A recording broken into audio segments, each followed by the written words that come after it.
Yeah, good morning, everyone. So, more of a sideway market in the US on Friday, and today morning the futures are a bit soft. This is against expectations of inflation figure on the Wednesday. So we had seen last week quite a good run up in the US market, and now there is a event after 2 days. So market is likely to consolidate or may see some profit booking in next 1 or 2 days. The inflation expected over there is at around 0.5%, 0.4% month on month, and last month also it was 0.4%. So, which will be, if this comes, then it will be seen on a higher side uh, of inflations month on month. So, need market will be cautious ahead of this data. Today morning, Asian markets are more of a mix and are giving uh, mixed signals. Whereas India today CPI inflation is expected, and it is expected at around 4.8% versus last month 4.85%. So which is more of a flattish and in control. Commodity, we had seen oil declining by around $2, so that comes as bit positive. Other commodities are more of a flattish. So overall, signals are more of a flattish. We had seen sharp corrections in the market. Friday had seen some stability, but today we are likely to see what we see, that it's more of a range-bound market in today's trade. Now I'll request technical team to take up from here. Thank you, sir. Good morning, all of you. This is Swati. Today, the market is likely to open on a flattish note and we're likely to witness some sideways momentum during the day. On the technical front, we are witnessing that the Nifty is facing a strong resistance at the higher levels. As long as this doesn't break out the resistance level, we are not going to witness some swift rally on the higher sides. Now, going ahead on the technical front, as of now, 22,200 is acting as a strong resistance levels. Any move above that level only will witness some positive momentums on the higher sides. Whereas on the downside, as of now, the support is placed at 21,900. If Nifty breaks that level, then the fall is likely to be extended towards 21,840, 21,700 levels on the downsides. Coming towards the bank Nifty, we have not seen any kind of a reversal sign on the technical front. On the bank Nifty, it's struggling nearby its 47,600 levels. As of now, 47,370 will act as immediate support level. Any move above that level will see the extension of this fall towards 47,100 to 46,800. On the higher side, 47,970 will be the crucial resistance level. We need to keep eye on it. If it surpasses that psychological mark, that is 48,000 levels, then only we can witness some positive momentum or some sign of a reversal towards 48,300 levels. So the view is but bit cautious on both the indices. Avoid major long positions. If you're having any longs, hold with the trailing stop losses. Coming towards the Fin Nifty, 21,050, 20,930 are the crucial support levels. We'll need to keep eye on it, whereas the resistance is placed at around 21,330, 21,490. That's it from my end. I request Niro to take a call forward. Yeah, thank you, Swati. On the derivative front, importantly, the data is a little changed from Friday. The open interest is a little high. Now we've seen a fall from 22,800 odd up to 22,000 levels. So that was expected. PCR is still below the 1 levels. So both these indicators do suggest that some short covering can come in. However, the VIX is continuing to rise. It is now around the 18.5 levels, and it is expected to go above the 20 levels, probably even the 25 levels. So, with the high VIX, the next few days will be volatile. One should expect, the falls that have come in the last week or so. But there will be sudden reversals as well from lows, and and that is a good thing. So, even if you're going to short, keep doing that with a strict stop loss. Having said that, 22,000 levels is a very good support area. We don't think it will break that easily. So, on the futures, that should be the stop loss for longs.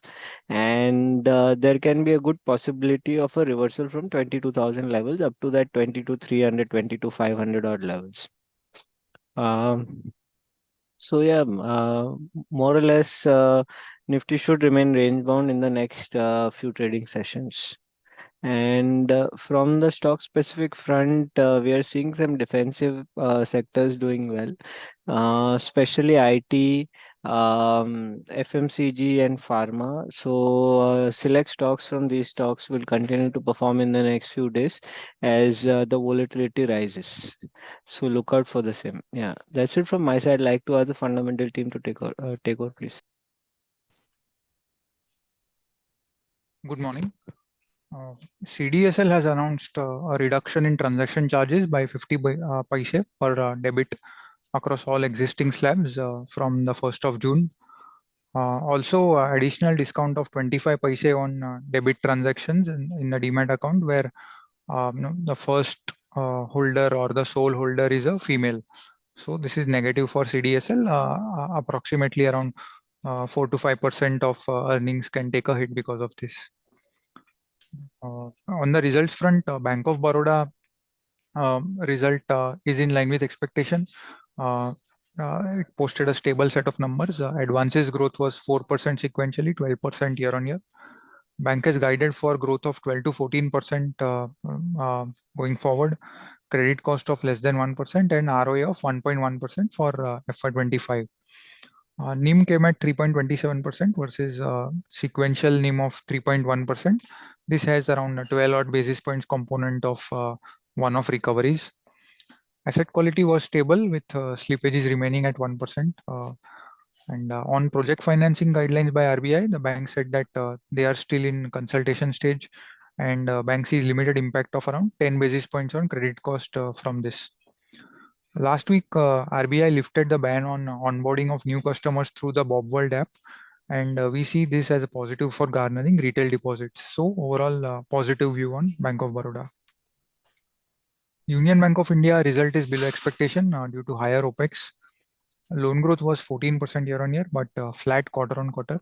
Bank has guided for growth of 11 to 13% in FY25, and also said that loan mix will remain at 55-45 in terms of ratio between retail and corporate. NIMs remained flat at 3.1% and are expected to dip slightly as they have been under pressure in the months of April and May recently. Operating expenditure grew by 34% sequentially, 14% year on year, resulting in cost to income coming at 54% against a normal range of 45 to 50%. This led to lower than expected profits by around 10%. Asset quality was stable. We are neutral on Union Bank of India. Bank of India result has declined. Loan growth was flat quarter on quarter and 16% year on year. NIM was up 7 basis points at 2.9%. Higher credit cost at 1.3% versus sequential credit cost of just 0.4% led to profits coming below estimates.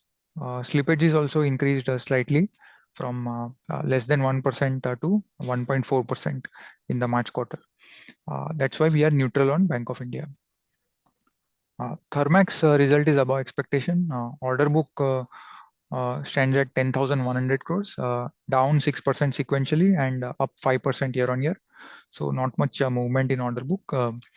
Revenue was up around 20% both on QOQ and YOY basis. EBITDA margin came at almost 10% versus expectation of 9%. And in December quarter, it was 8%. So profit growth was strong at 22% year on year and 70% sequentially. We remain positive on Thermax from a long-term perspective. Thank you. Good morning. In terms of results, Aarti Industries Limited posted the result broadly in line with expectations.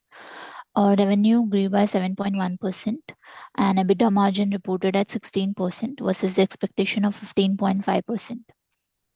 The stock is trading at a PE of 35 times to FY25 EPS, and the con call is scheduled today. So we'll provide the outlook post today's con call. Sharda Cropchem Limited result was ahead of expectation. Revenue degrew by 11.5% on a YY basis. If you look at the overall volume growth, it has increased by 24.9%. Segment-wise, agrochem segment revenue degrew by 8% and non-agrochem revenue degrew by 42%. And this degrowth in revenue largely due to lower product price realizations across all regions. During the quarter, margins have improved, where EBITDA margin reported at 19.4% versus expectation of 13.3%. The stock is trading at a PE of 17.7 times to FY25 EPS. And we are still cautious on the agrochem story, so we will recommend to still be cautious. And if you are holding the stock, you can continue to hold. Jupiter Lifeline Hospitals Limited result was okay. Revenue grew by 20% on a YY basis, and EBITDA margin reported at 21.4%. The stock is trading at a PE of 38 times to FY25 EPS, and will provide the outlook post today's con call. Polycab India Limited result was above expectations. Revenue grew by 29.3% on a YY basis. EBITDA margin reported at 13.6%, and the profit reported at rupees 546 crore. If we look at the FY24 annual performance, revenue grew by 28% on a YY basis, and EBITDA margin reported at 13.8%. Bottom line grew by 41% on a YY basis. In the con call, the management highlighted that wires and cable revenue has registered the volume growth in the range of 30 to 40% for both Q4 as well as for FY24, and EBIT margin for the segment stood at 15.1%, which was backed by a better operating leverage and a good product mix. The management has suggested sustainable EBIT margin of 12 to 13% for the segment. Overall, it has gained the market share in FY24, and international business revenue grew by 60% on a sequential basis and contributed 7.7% of the revenue. The management expects this contribution to grow up to 10% by FY26. FMEG business delivered growth of 17% on a YY basis. In terms of capex, the capex stood at rupees 8.6 billion for FY24, and further it has planned rupees 11 billion of capex for the next 3 years. The stock is trading at 41 times to FY26 EPS, and we are long-term positive on this stock. Thank you.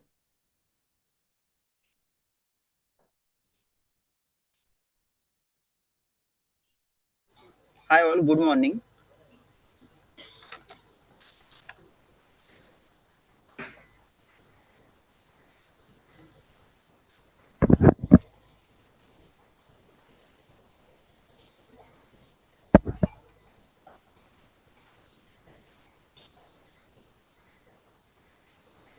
Hello, am I audible? Yes, yes. Yeah.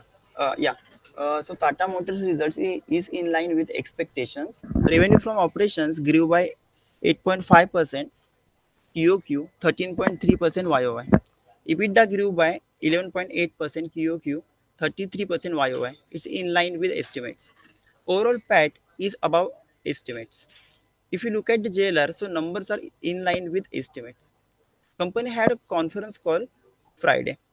So PV industry grew by 8.2% YOY in FY24. Industry growth in FY25 is expected to grow lower at less than 5%. In PV EV, volume came at 73,800 with market share of 73% for FY24 versus YOY 50,000. The growth rate for electric vehicle in Q4 was 40%. The India business is now debt free. and company is on track to become net automotive debt free on a consolidated basis in FY25. If you look at CV, so the commercial vehicle market share are stabilizing with positive trends in trucks, intermediaries, and small commercial vehicles. 1700 plus EV buses deployed up in FY24. Total of 2600 plus EV buses are operational. Over 4300 vehicles are clocking 16 million kilometers.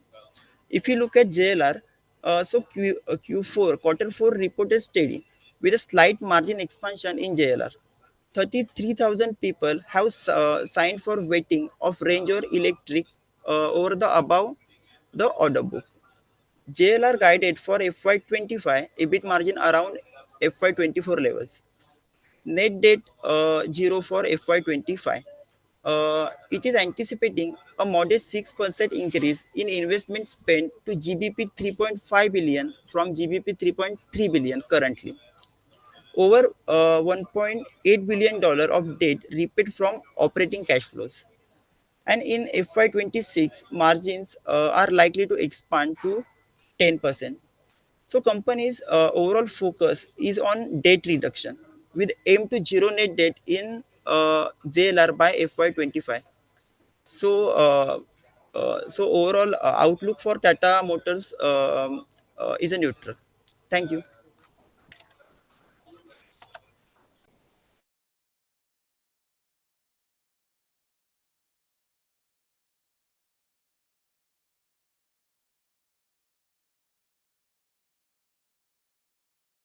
Yeah, now I'll request commodity team to take up from here.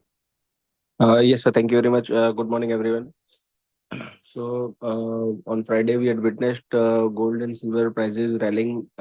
So a profit taking is expected, and already prices have opened gap down. So we expecting again a buying momentum to continue. So gold one can initiate a buy around 70 to 300 with a stop loss of 70 to 50. And on upside again, it can test 7 to 600, 850 on the higher side. And silver also expecting to test 84, 300 to 200 on downside, whereby again one can initiate a buy with a stop loss of 83, 500. On upside again, 85, 50, 85, 500 is the target we are expecting. In copper, if prices are sustaining above 870, then again prices are expected to rise and test 875, 877 levels on the upside. If 870 is holding, then only one should buy or wait for a dip and maintain a stop loss of 864. In zinc, similarly, 260 is the level where it is sustaining above it. Then we are expecting a pullback till 262, 263. So buying with a stop loss of 248.50 is recommended. And crude oil, again, prices have corrected, and it is about to test the support area at 6,500 to 64.70. So buying around 6,500 with a stop loss of 64.30, and pullback is expected till 66 to 66.30 on upside. Uh, and natural gas prices are expected to witness some profit taking and test the support area at 184, 183 levels, whereby one can initiate a buy with a stop loss of 178. On upside again, 190, 195 is the level where profit taking is advisable. So that's it from us. Thank you very much.